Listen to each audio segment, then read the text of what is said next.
उत्तराखंड के एक छोटे से गांव में स्थित रायगढ़ हाउस रात के अंधेरे में और भी भयानक दिखता है।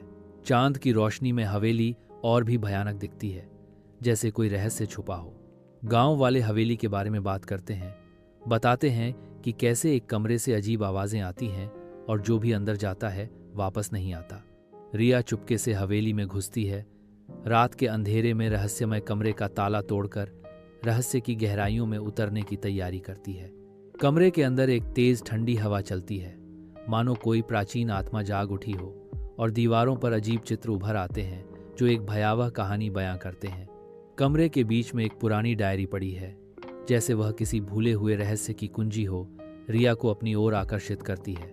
रिया डायरी उठाती है, उसका दिल तेजी से धड़कता है और वह उसे पढ़ना शुरू करती है।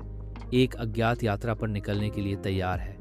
Within the mysterious room of Rayagarh House, the diary unveils a forgotten scientific laboratory, now stained with the chilling remnants of a failed experiment.